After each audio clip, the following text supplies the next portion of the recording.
Au nom du Père et du Fils et du Saint-Esprit, ainsi soit-il.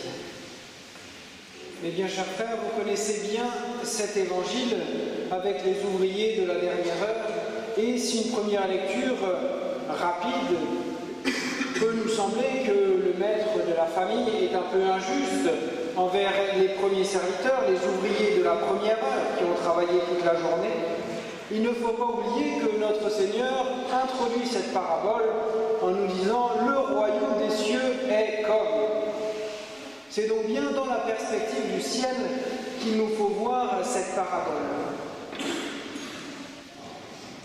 Notre Seigneur nous parle de ces différentes heures à laquelle les ouvriers se mettent à travailler. Nous trouvons chez Saint Grégoire le Grand plusieurs interprétations de ces différentes heures. Entre autres, il nous dit que ce sont les différentes heures de l'histoire de l'humanité. La première heure étant celle qui s'étend de la création d'Adam jusqu'à Noé, je vous passe les autres, et puis finalement la 11e heure, celle de la venue de notre Sauveur jusqu'à la fin du monde.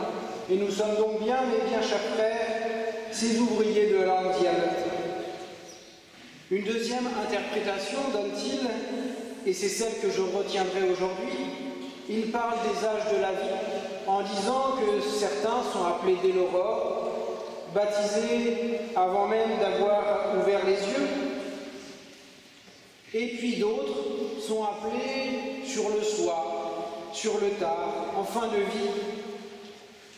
Et pourtant, notre Seigneur nous dit bien dans cette parabole que quelle que soit l'heure à laquelle nous sommes appelés, eh bien nous pouvons gagner cette récompense, c'est-à-dire, ne l'oublions pas, le ciel.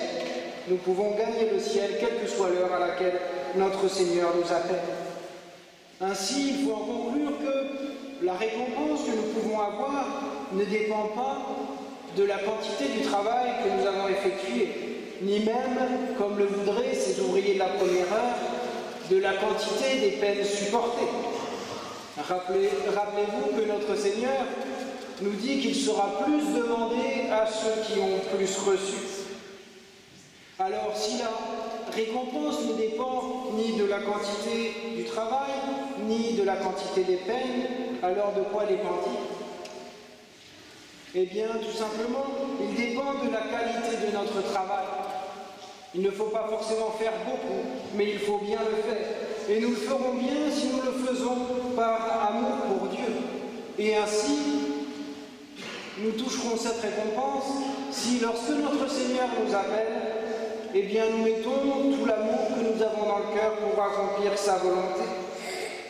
Et ainsi, souvenez-vous ce que notre Seigneur dit de Sainte Marie-Madeleine. Il lui a été beaucoup pardonné, elle a touché une grande récompense, parce qu'elle a beaucoup aimé. La sœur de Sainte Thérèse de l'Enfant Jésus, qui était carmélite aussi, qui a été maîtresse des novices, expliquait un jour à sa sœur, en lui mettant devant elle 2 verres d'eau, un grand et un petit, lui expliquant que pour être sainte, pour devenir sainte, il suffisait de remplir ce que le bon Dieu nous demandait. S'il nous demandait un petit verre, il fallait le remplir. S'il nous demandait un grand verre, il fallait le remplir aussi. Ce n'est pas la quantité qui dépend, c'est ce que le bon Dieu nous demande et est-ce que nous remplissons ce qu'il nous demande. Et faisons-le, mes bien chers frères, toujours avec amour. L'amour simplifie beaucoup les choses. Peu importe la quantité, c'est l'amour que nous mettons dans nos actions qui nous obtiennent la récompense. Saint Grégoire le Grand donne cet exemple qu'il nous faut retenir en disant que le bon larron, ouvrier s'il en est de l'ultime heure, de la dernière minute, a obtenu par ce grand acte d'amour le paradis. Et c'est même, je crois, la seule personne qui a été canonisée par Jésus lui-même. Oui, ce soir, tu seras au paradis avec moi. Et ainsi nous dit Saint Grégoire, le bon larron, ouvrier de la dernière heure, a touché sa récompense avant Saint Pierre, le prince des apôtres, qui lui était ouvrier de la première heure, appelé par notre Seigneur dès le début de sa vie publique. Et pour nous, mes bien chers frères, ne doutons pas, si nous sommes ici ce matin à Saint-Bruno, c'est que notre Seigneur nous a déjà appelés à sa vie et que nous devons y répondre en travaillant généreusement, en l'aimant de tout notre cœur, de toutes nos forces, de toute notre âme. Et on ne peut dire aimer quelqu'un et ne rien faire pour lui. L'amour se traduit toujours en actes.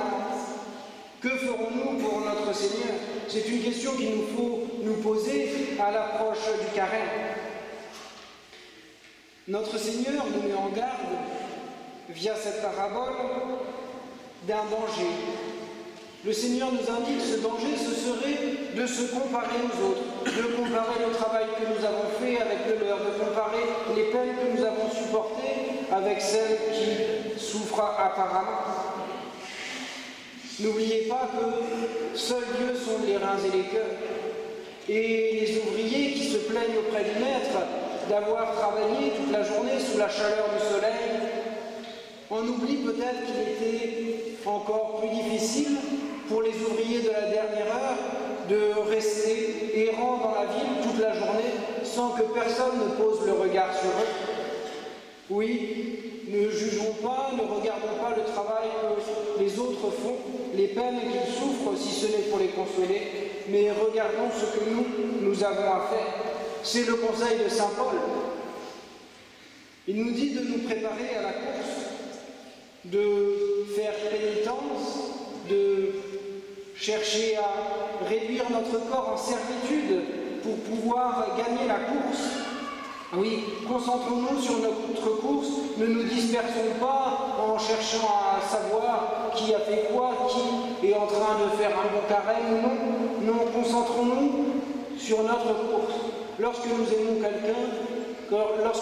quelqu'un éperdument, pensez à un fiancé et sa fiancée, on ne pense qu'à lui ou qu'à elle. Eh bien c'est pareil avec notre Seigneur. Concentrons-nous sur le but que nous avons à atteindre, c'est-à-dire la récompense du ciel, être avec lui pour l'éternité.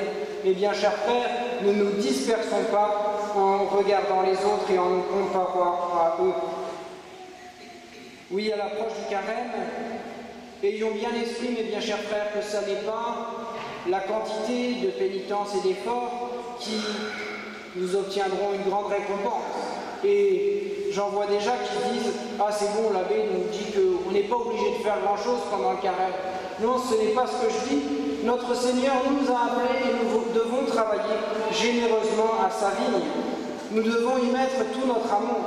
Et si la quantité ne compte pas, eh bien, l'amour que nous avons nous encourage, nous pousse à faire toujours plus. Saint Paul nous dit « La charité nous presse ». Oui, la charité nous presse à faire beaucoup pour notre Seigneur. Et si nous avons le cœur, mes bien chers frères, ne nous privons pas de faire plaisir à notre Seigneur. Alors réfléchissons dès aujourd'hui aux pénitences, aux efforts que nous pourrons faire pendant le carême. Je crois qu'il est bon que nous prenions chacun deux résolutions. Une première dans le domaine de la prière pour fortifier ce lien qui nous unit à Dieu, et puis un deuxième dans l'ordre de la pénitence. Oui, je souhaite, mes bien chers frères, que notre Seigneur puisse dire de nous aussi, à la fin de notre carême, ces nombreux péchés ont été pardonnés, il a touché une grande récompense, car il a beaucoup aimé, ainsi soit-il. Au nom du Père et du Fils et du Saint-Esprit, ainsi soit-il.